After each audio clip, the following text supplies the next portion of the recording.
This is a special edition of Primetime Thursday. Good evening, I'm Peter Jennings. The program you are about to see comes on the heels of yesterday's massive raid against an international drug ring smuggling millions of doses of ecstasy into the country. More than 100 arrests were made in the U.S. and Canada. Our program is about this drug, ecstasy, which the government has been unable to control. You know, when I think about it, that first time, it was like 2.5 hours of complete and utter rest. Rest from worry, rest from anxiety. You can walk up to perfect strangers and have a conversation with them like you've known them your entire life. You smile at people and they smile back. Like, you just feel like part of something, like everyone loves you and you love everyone else. My 19th birthday party, I had like 15 of my closest friends, and we all did it, and we all just sat in a room and just bonded, and everybody like opened up and shared and gave massages to each other, and it was still, if I look back, probably the best birthday I've ever had.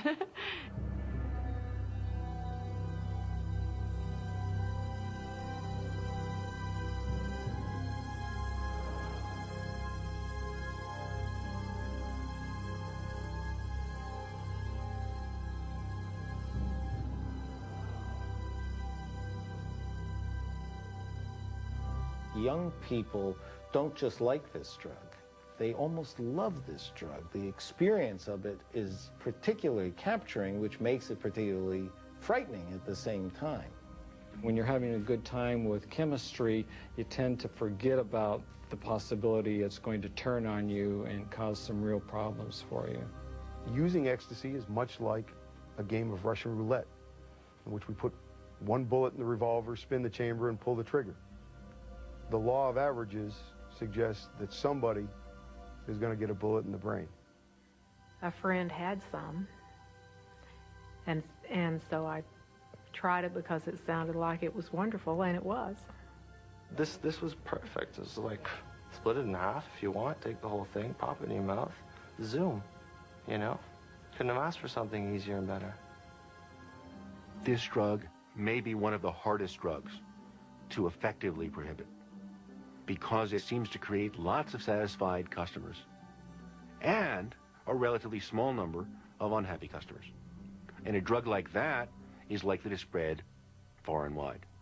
It was the most beautiful night in my life. It was the best feeling I've ever felt. The world was never like this before. How could it be this beautiful now? Yes, it changed my life. You just look at everything in the most positive light.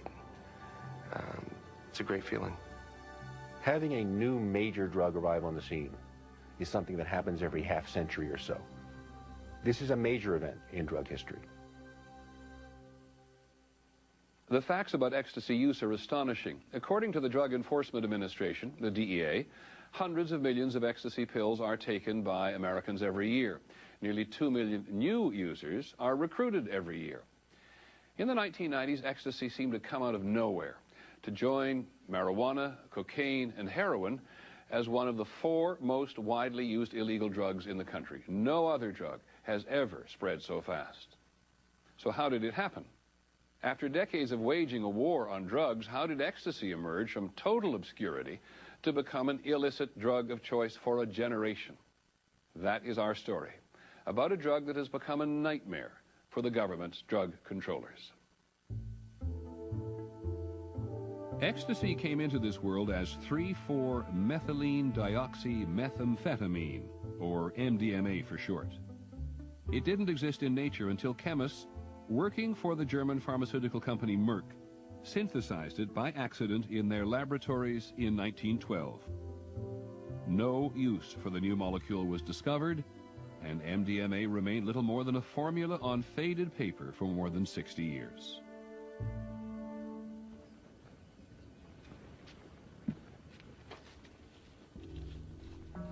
It was the scientific quest of this man, Alexander Shulgin, that rescued MDMA from obscurity. I've always been interested in psychopharmacology. How much could I use my skill at creating new compounds that are psychoactive? How many could I make that would be different? In 1966, Shulgin quit his job as a chemist for Dow Chemical to devote himself entirely to the study of psychoactive drugs, drugs that alter the mind. What I'm searching for are materials that could open up ways of understanding how the mind works. And each of these materials was a tool, a research tool, with the different colors and different shades and opening up different parts of the mind. MDMA is one of these. In 1976, in his laboratory near Berkeley, California, Shulgin synthesized MDMA, which was not illegal at the time, and tested it on himself. I saw it as almost like an intoxicant. I could see where I could have gotten really into the knack of using it, except my search was not being pleasurably turned on. My search was finding new things. Shulgin called it window, because he thought this was like looking through a window of the world at the world the way it really is, that we have covered over by our habits and so on. And as we remove those barriers, we see it in utter clarity. And that's what MDMA does. It melts, dissolves away those barriers. We see the world as it really is. It's a marvelous experience. I highly recommend it. MDMA is one of hundreds of mind-altering compounds that Shulgin has synthesized and tested. In books and papers, he has published the formulas and the effects of each. His critics argue that Shulgin is simply providing a roadmap for drug abuse.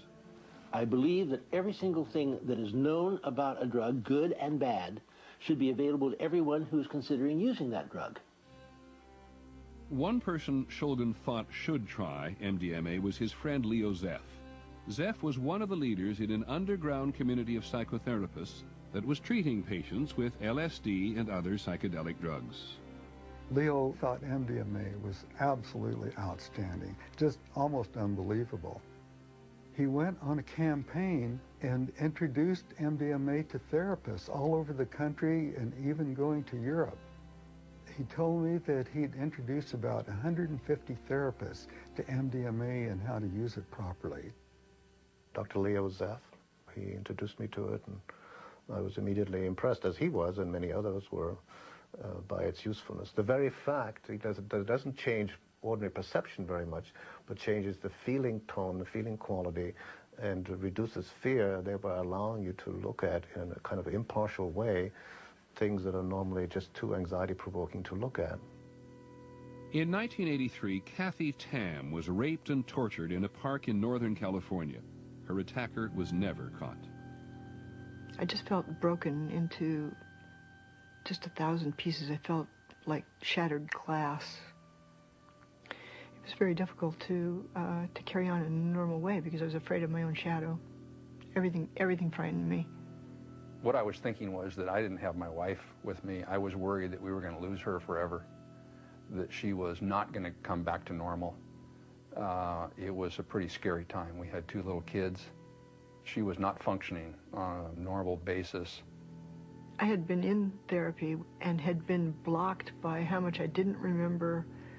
I mean, I had a lot of support from my husband and friends and in therapy, but I needed something more. A friend referred Kathy Tam to a psychotherapist who was giving MDMA to patients suffering from post-traumatic stress disorder. By taking the MDMA, it's like my mind allowed me to grapple with and remember the pieces that I couldn't or wouldn't allow myself to remember. Over a period of time, she was able to get back in touch with the kids and be with them and be a loving mother again. I'm certain that wouldn't have happened without the MDMA. Without that, I can't tell you where I'd be. I'd probably still be back there, hiding out in my house.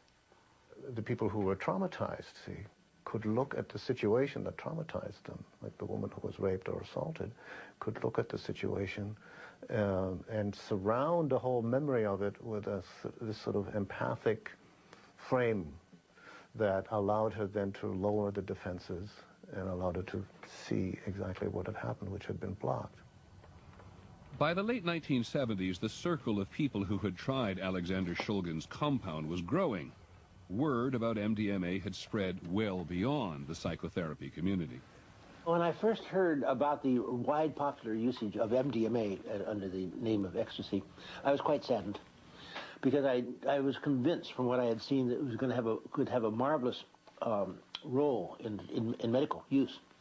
And this broadcast popular usage would inevitably lead to its removal from availability. And indeed, that is what did happen. It was this man, more than anyone else, who saw the mass appeal of Shulgin's compound. Michael Clegg had spent 14 years studying for the priesthood. I had my whole life wanted to know the thoughts of God. When I had my first experience with ecstasy, it was like, you know, Moses on the mountain with the revelation. Clegg became an evangelist for MDMA, and it was Clegg who rechristened it ecstasy. I think I had three callings in my life. One was to the priesthood, one was falling in love with my wife and to get married, and this was the third one. My mission was to get ecstasy to the whole world. We would invite friends over to our house in Dallas, and we would say, we're going to share a substance with you that you've never heard about, but if you trust us, you'll take this. Their lives were totally touched. They walked out of there wanting to share it with their friends. And share they did. Almost overnight, Clegg's ecstasy would be all over Dallas. Michael Clegg was about to become ecstasy's first millionaire. In the early 1980s, Dallas, Texas was ecstasy country. Michael Clegg saw to that. We just gave it away. We gave it away for years. We never charged for it. And then it started getting prohibitively expensive. I couldn't afford to just give it away. So we started selling it, and the race was on.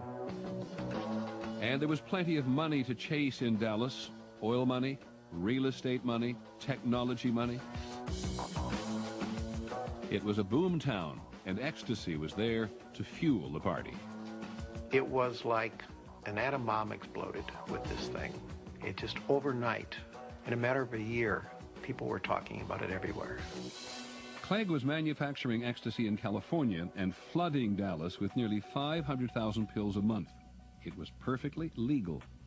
When I first got here, instead of my focus being on what I considered the priority drugs, heroin and cocaine, I started getting all these calls on ecstasy, MDMA. It was not illegal, and it was being sold at nightclubs, very popular here in Dallas. Ecstasy was popular with everyone from housewives to urban cowboys. At Southern Methodist University, it was the party drug of choice. And nowhere was ecstasy use more rampant than in Dallas nightclubs. This is the start. It was not uncommon for you to show up at the Stark and find your parents' friends higher than you were. Eventually, I think the only people I didn't see at the Stark were my parents. They were hearing music they couldn't hear anywhere else. They were in a great room, you know, 10,000 feet or 20,000 feet of black marble. And they had this new drug, which made you want to dance. I think that a lot of it had to do with the fact that it was legal, that everybody was able to be open about it. It's Stark. You know, everything flowed, everybody flowed. There were no borders. And apparently no limit to the demand in Dallas. It was big business. Never in the entire time we produced it did the supply ever catch up to the demand. I mean, it was just had its own life. It was doing its own thing, and we could just barely hang on. The fact of the matter is that you had the, shall I say, the CEO of the drug market, or of ecstasy, living here in Dallas, and he built a clientele that made him a very, very wealthy person. And as long as the drug was not illegal and people were asking for it, our hands were tied.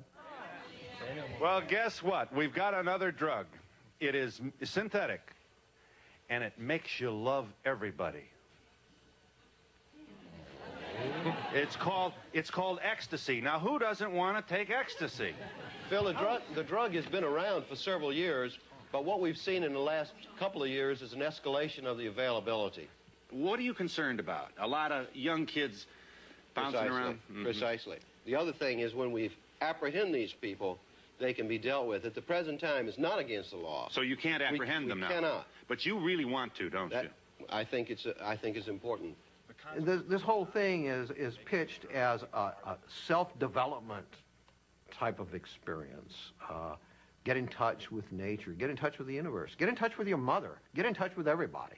You know, it's a big touchy-feely type of experience that they describe. Well, because, of course, this has appeal. I mean, this is clever advertising. Diana Watson is a cancer patient, so? That's yes. True.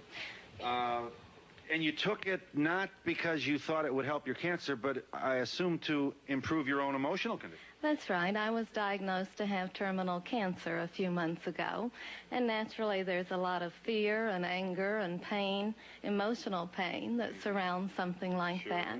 It has allowed me to open up and have communication with my family that I have never been able to have before. There was virtually no social problems caused by MDMA when they moved to make it illegal. The problem was that people were using the drug without problem. And not only were people using the drug without problem, but these people were not your stereotypical drug users. How often do you take it? You'll pardon me. Sure. I've only taken it once. I don't find... The kind of people that were using MDMA were perceived of as a threat by the DEA to the whole idea of drug prohibition and that these drugs were somehow inherently, fundamentally dangerous. This morning, the Drug Enforcement Administration is announcing its intention to place the drug known as MDMA, or by the street name ecstasy, under emergency controls in Schedule 1. On May the 31st, 1985, Gene Hayslip, citing evidence that a related drug caused brain damage in rats, used his emergency powers to place ecstasy alongside heroin, LSD, and marijuana as a Schedule 1 drug. A drug the government says has a high potential for abuse and no accepted medical use. This control will impose criminal penalties for both unauthorized manufacture and distribution of up to 15 years.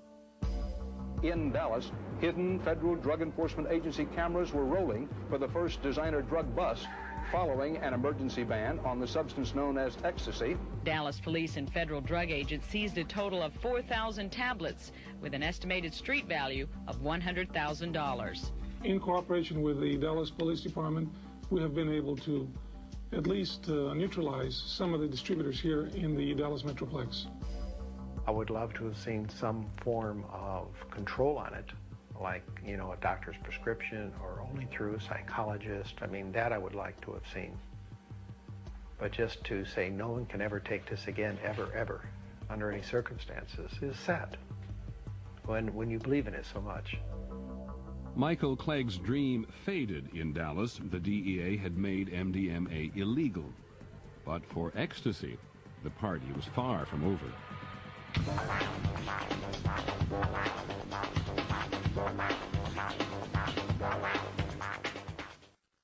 Reagans address the nation.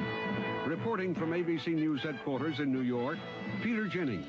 Good evening. The President and Mrs. Reagan are just about to make what they regard as a very important speech to the nation.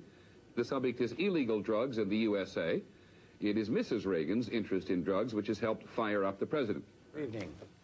Usually I talk with you from my office in the West Wing of the White House, but tonight... In 1986, a year after ecstasy was made illegal, the government mounted a new anti-drug initiative. I will announce tomorrow a series of new proposals for a drug-free America. No effort of its kind had ever been introduced with more fanfare than the Reagan administration's Just Say No campaign. So open your eyes to life, to see it in the vivid colors that God gave us as a precious gift to his children, to enjoy life to the fullest and to make it count. Say yes to your life, and when it comes to drugs and alcohol, just say no. No event displays the failure of Just Say No more than a rave. This is a youth culture that is 50% based on music and 50% based on a drug, period. I'm 30. I'm part of this generation who have grown up with Just Say No and Nancy Reagan and all the rest of it. I mean, Just Say No, it just seemed like a joke by the time ecstasy got on the scene. Rave was driven by a new kind of electronic dance music, moving at 140 beats per minute. When you take music that is a new frontier and you add ecstasy to the equation, it was limitless. Repetitive, electronic music sounds wonderful on ecstasy. The drug combines the effects of amphetamine, speed, with those of a mild psychedelic. You can dance all night and your sensory perceptions are tuned way up. Anybody who's done ecstasy knows music is tremendously enhanced. It's a sensory enhancer, and we're all about sensory experiences these days. There are definitely those moments at raves where everyone's out on the dance floor and everyone's just feeling the music, and it's like it goes, goes, goes, goes, and then it's there and everyone's feeling it and you're all united and you feel it with everyone else, and it's just amazing. This is Frankie Bones. He's a New Yorker who's often called America's godfather of rave. In the late 1980s, he was producing dance records that had caught on with young people in Britain. If you were hip in 88, 89, and you were from the UK just starting out as a DJ, you played American records. So I'd have on the dance charts 5 to 6 records in the charts at a time. It was crazy. In 1989, ecstasy had become wildly popular in Britain. It had all but disappeared in the United States. But criminal organizations were now manufacturing it in Europe. Millions of British youth were taking ecstasy and listening to American dance music at huge underground parties they christened raves. I get a phone call, do you want to come play a party for 5,000 people in London? I'm thinking, 5,000 people, this is insane. Let's go. We didn't get up on stage till the sun started coming up, and it was like 25,000 people at this party. I've never seen, it was just a sea of people. It was a sea of people on ecstasy. I remember being on the plane, and these 25,000 people are inside my head dancing around, and I'm like, how the hell could I ever even begin to recreate what I just experienced?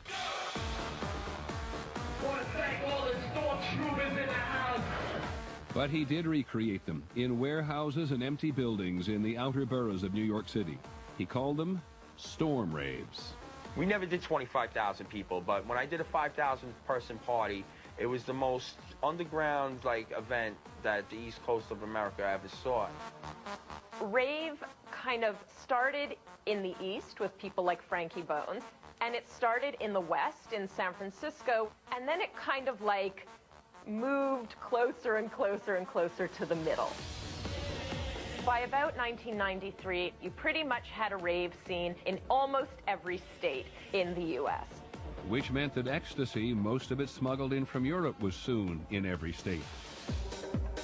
From the late 1980s to the mid-1990s, millions of people were introduced to ecstasy. They called it the hug drug. It was fantastic. I mean, everyone was just positive and friendly towards each other. Really quite a world I'd never seen before. It's an experience with substance where there's intimacy and connection beyond what you have in normal daily life. People who I never thought I would click with, I click with.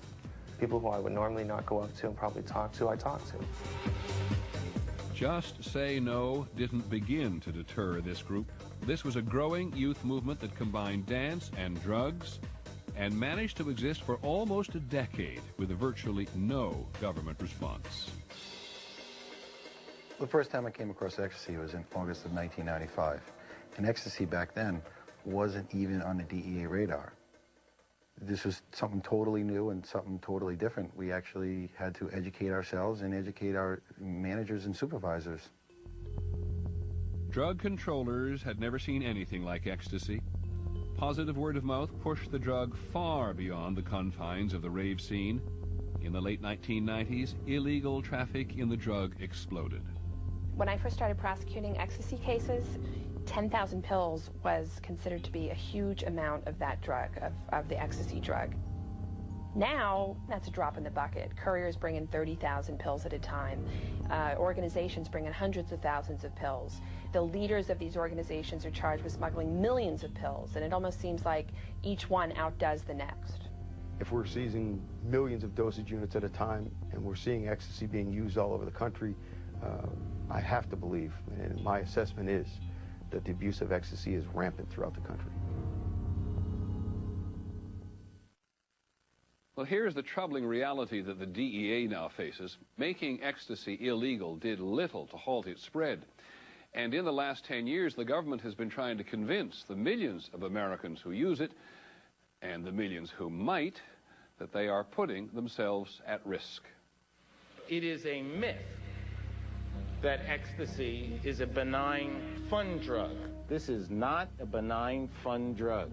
Even occasional use or a single use is like playing Russian roulette with your own brain. In the late 1990s, Dr. Alan Leshner, as head of the National Institute on Drug Abuse, or NIDA, led the government's eventual response to ecstasy. There's no question that for some people, even a single use of ecstasy is going to be extremely dangerous.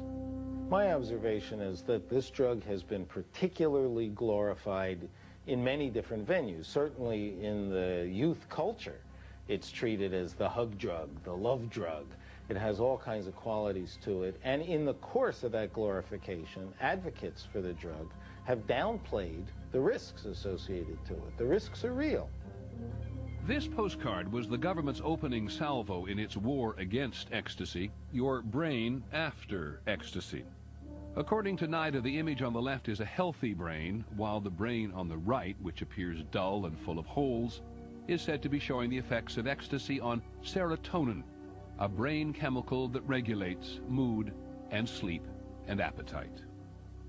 I did the Brain on Ecstasy campaign. I believed that if you could show young people a concrete example of something that substance does to a critical organ in your body, that they would then do the cost-benefit analysis in a more sophisticated way, and they might decide not to try this drug or not to use the drug repeatedly.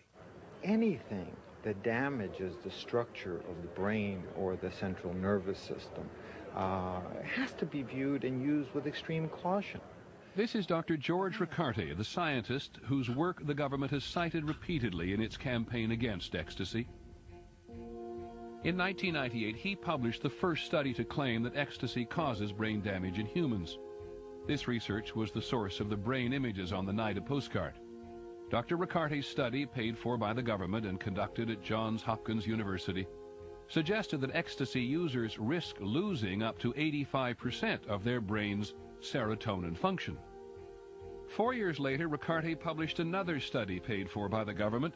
This time he claimed that humans could develop Parkinson's disease from what his study called one common recreational dose of ecstasy, the amount that ravers were thought to consume during one night of dancing.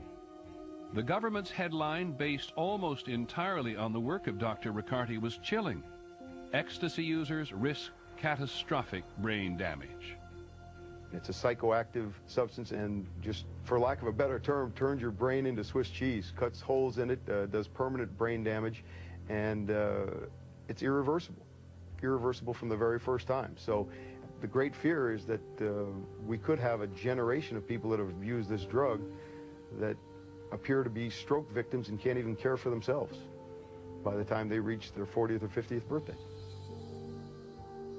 I don't think there's any doubt that some people have been scared away from MDMA use by what they've been told. They saw that picture of holes in the brain and they said, okay, not my brain. So I think that the, if you will, the propaganda effort has had its impact. It competes rather poorly, though, with word of mouth. Particularly, again, when there are old users out there saying, no, not as far as I could tell.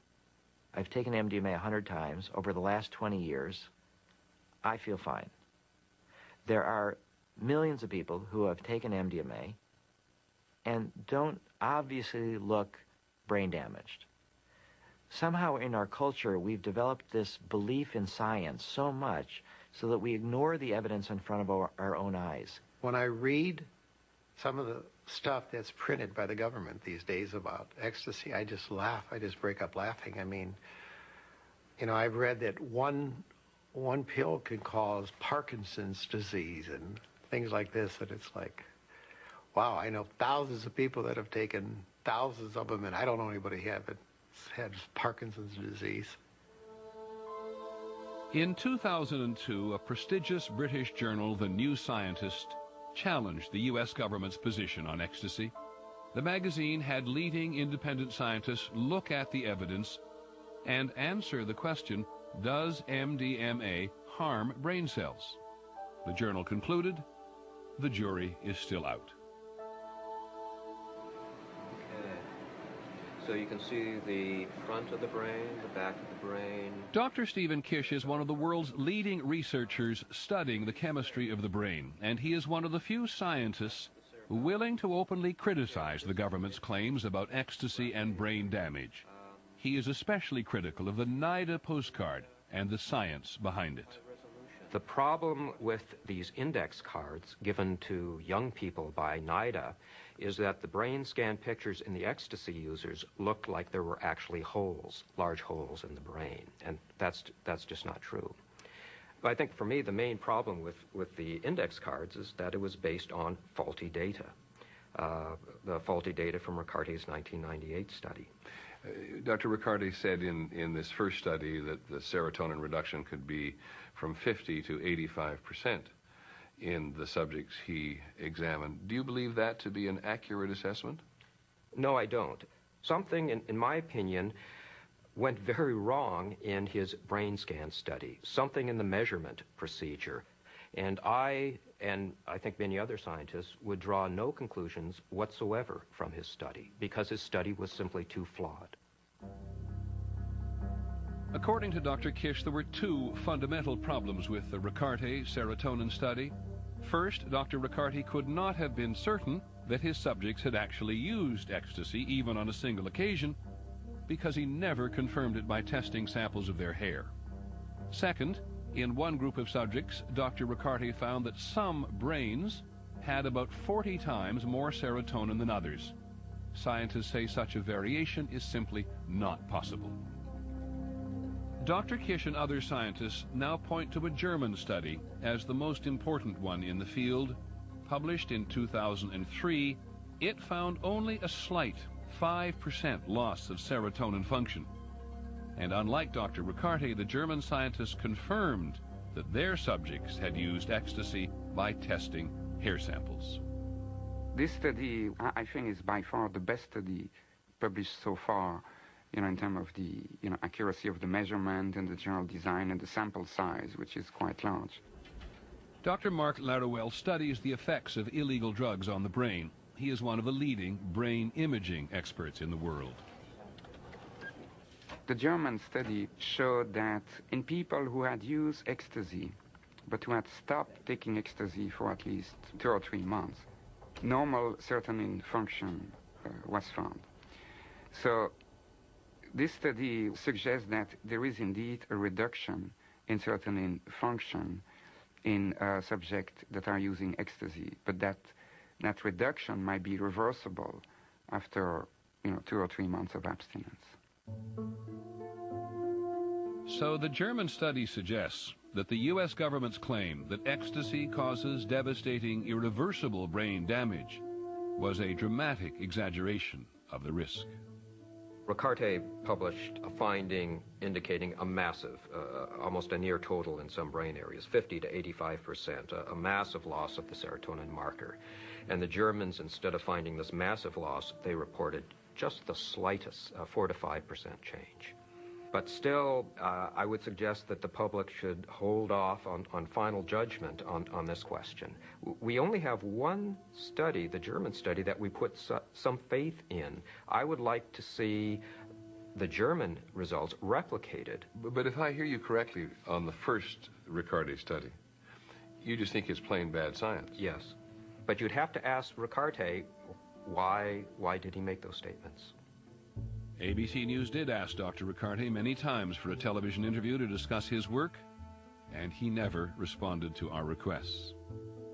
And remember Dr. Riccardi's 2002 study, the one that claimed humans could develop Parkinson's disease from one common recreational dose of ecstasy?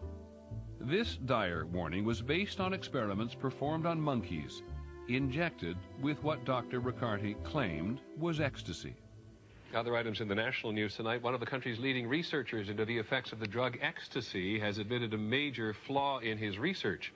Dr. George Riccardi of Johns Hopkins University has retracted a study published last year which claimed that a single night of using ecstasy can cause serious brain damage and even Parkinson's disease. Dr. Riccardi admitted he mistakenly gave methamphetamine, a far more toxic substance than ecstasy, to the monkeys he used in the study. In his retraction letter to the journal Science, Dr. Riccardi blamed his problems on a labeling error by his pharmaceutical supplier RTI International. The company has rejected the doctor's story, saying it found no evidence of a labeling error. Young people don't believe, many of them, that MDMA causes holes in your brains, will profoundly inhibit your ability to be a student, or reduce your capacity for emotional expression, because they don't see that directly. So I think that that kind of exaggeration of risk is harmful in and of itself, more so even than the drugs, because it causes people to believe nothing that they're told. The government-funded studies, they seem to be funding studies that are guaranteed to find something wrong with it. I mean, I just don't trust them. I'll tell you what, I think the government loses credibility every time they lie about the drug. Every time I hear something which is patently untrue about the drug, it just makes me think, well, they're going to lie about everything. There's a very, very heavy cost to the process of devaluing information that comes from the government. Lincoln was right. Public trust in government is a precious resource. And there's a question about how much of it we want to squander on telling kids not to use drugs. If the government took a more honest approach and was more respectful of people's intelligences, I think they would actually build credibility instead of just derision. We said at the beginning of this program that ecstasy is a nightmare for the government's drug controllers, and in part it is a nightmare of their own making. The government has been determined to stop the spread of ecstasy by making dramatic claims about brain damage that are exaggerated and unconvincing, and the ecstasy users we talk to are simply not listening. This year, if current trends continue, 1.8 million Americans will try ecstasy for the first time. Only marijuana will attract more first-timers. And the government's message is still, just say no. Autopsy report. Case number 00-. The body is said to be well-developed, well-nourished adult Caucasian female. The latest campaign against ecstasy is now focused on the tragic fact that people have died from taking the drug. Cardial surfaces of the 280-gram heart are... But even a former director of the National Institute on Drug Abuse describes the risk of death as minimal. Do you believe that pure ecstasy can cause people to die? I think that there are some individuals who are especially vulnerable to this drug, and it will kill them. Are there a lot? I don't believe that there are a lot.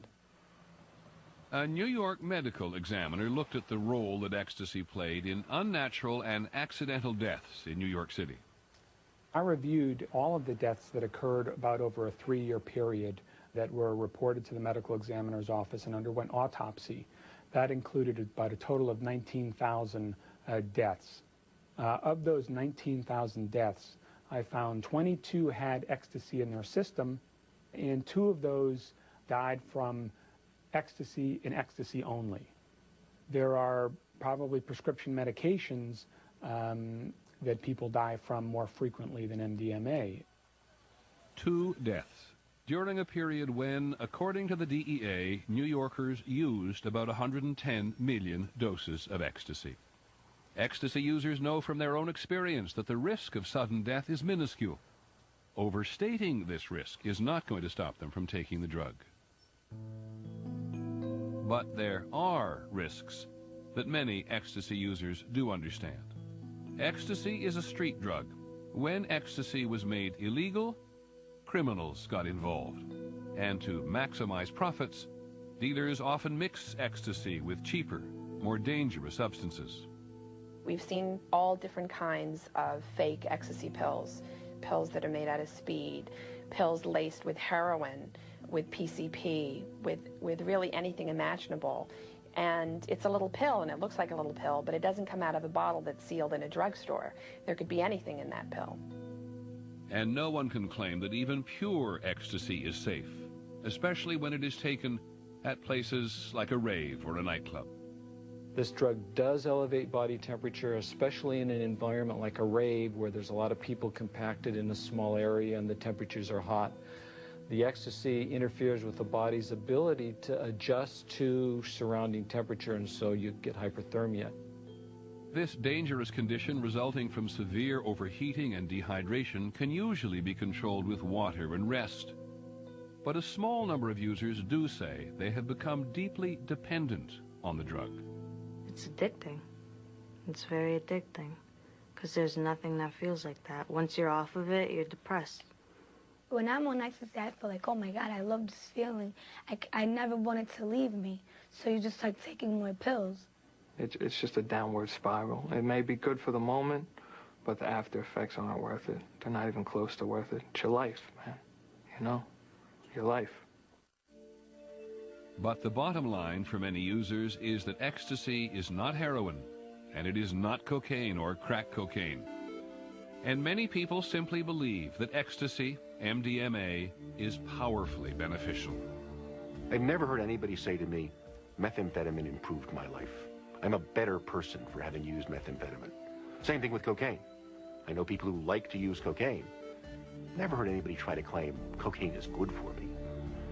MDMA, lots of people think that the drug improved their life and continue to think that after they've stopped using it. That's what's astonishing.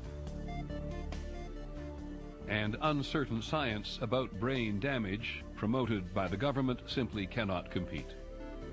But there is still one stark reality at the heart of the ecstasy story. Basically, people using ecstasy now and in the past decade are acting as guinea pigs. Nobody knows exactly what the long-term effects on the brain of using this drug for a prolonged period of time regularly are yet. And the effects, quite frankly, might be devastating. Recent studies may be reassuring to users, but no one can rule out the possibility that the government will one day discover that MDMA, ecstasy, does in fact cause long-term brain damage. The question then, will anyone believe them?